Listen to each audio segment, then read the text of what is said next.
Bonjour, alors on se retrouve pour notre deuxième capsule de conscience. Et aujourd'hui, je vais vous parler de comment quitter sa tête, quitter son mental et revenir dans le moment présent.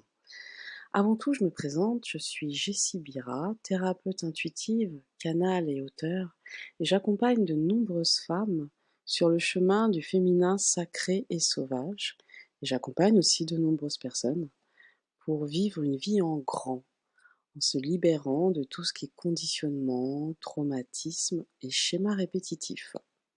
Revenons à notre sujet. Alors, comment quitter la tête? Et pour commencer, je vais vous parler déjà des accords Toltec.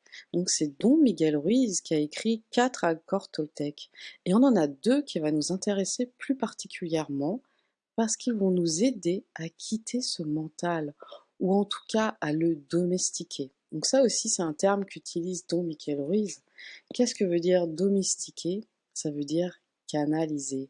Faire que notre mental est un outil et pas un tyran. Parce que vous pouvez vous rendre compte, dans notre société, il est tellement sollicité, ce mental, qu'il peut vraiment nous faire vivre un enfer. Donc, quels sont les accords Toltec qui nous intéressent? Le premier, ça va être ne pas faire de suppositions. Et oui, notre mental adore faire des suppositions. On va prendre un exemple ensemble. Imaginons qu'une personne doit vous appeler et elle ne le fait pas. C'est pas dramatique en soi. Mais notre mental va aussitôt faire des suppositions comme «Oh, bah voilà, hein, je compte pas pour elle», ou bah je passe encore en dernier, et pourquoi elle m'appelle pas? Est-ce qu'elle me fait la tête? Oh, est-ce que j'ai fait quelque chose de mal?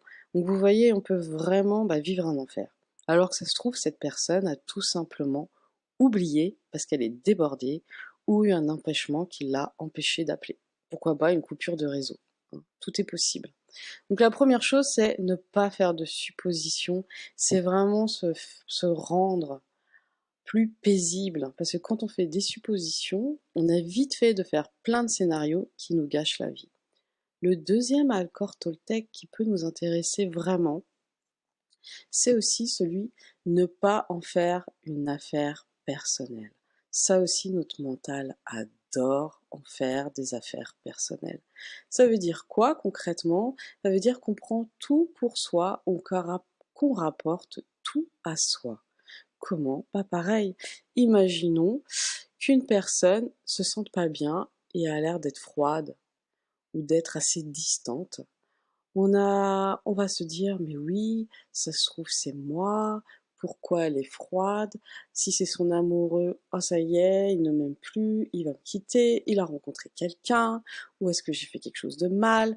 On va tout rapporter à soi. Donc notre mental adore ça, parce qu'il pense qu'il y a que lui qui existe, et ça, c'est sa manière aussi d'exister, hein. On appelle bien l'ego, égoïsme, égocentrique, etc. C'est tout ce qui ramène à soi.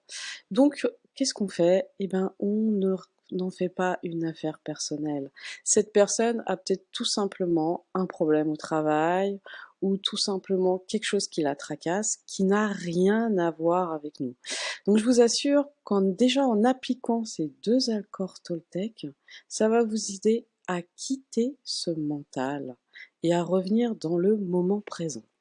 Pourquoi le moment présent? Notre mental, si vous faites attention, vous projette toujours dans le passé ou le futur, mais jamais dans le présent. C'est-à-dire qu'à chaque fois qu'on se laisse aller à spéculer, à faire des projections, à partir dans notre mental avec des scénarios ou des souvenirs, c'est toujours soit dans le passé, soit dans le futur. Et c'est dans le présent qu'on crée sa vie. C'est dans le présent qu'on goûte qui nous sommes vraiment. Donc, comment faire pour quitter ce mental? Aussi, concrètement, on peut revenir dans son corps. Pourquoi? Parce que quand on habite son corps, on quitte son mental. On ne peut pas être dans le mental et dans son corps à la fois. Alors, qu'est-ce que ça veut dire d'être dans son corps? Eh ben, c'est très simple. Il suffit d'être dans ses sensations physiques, tout simplement.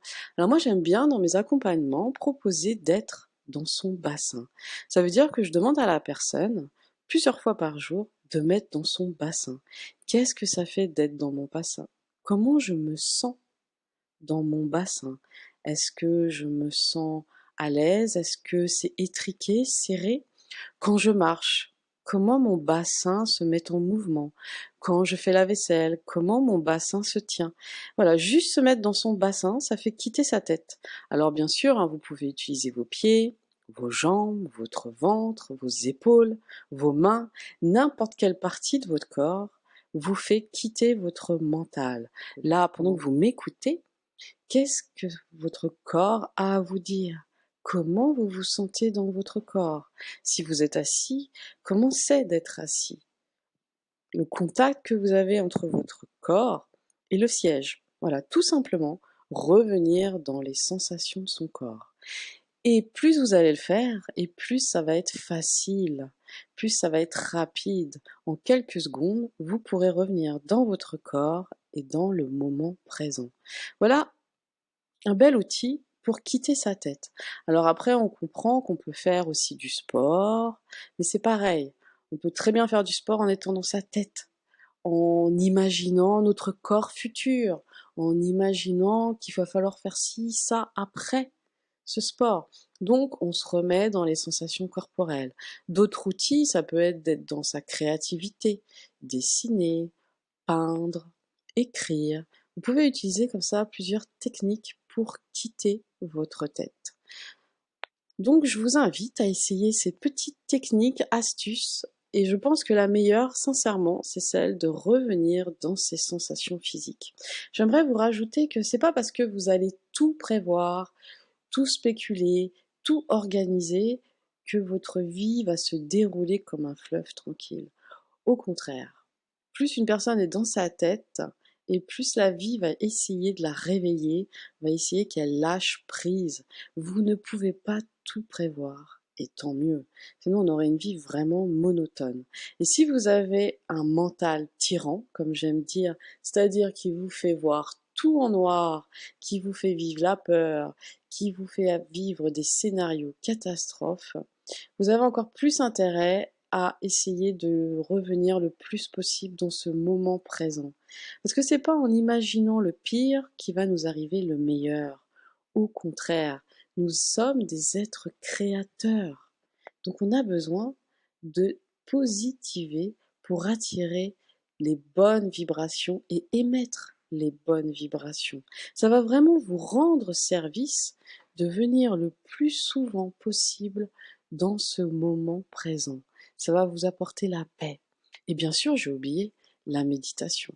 Si vous arrivez à faire de la méditation en étant présent ici et maintenant, vous pouvez en profiter. Voilà, c'est fini pour notre petite capsule vidéo de comment quitter la tête et vivre dans le moment présent. À bientôt!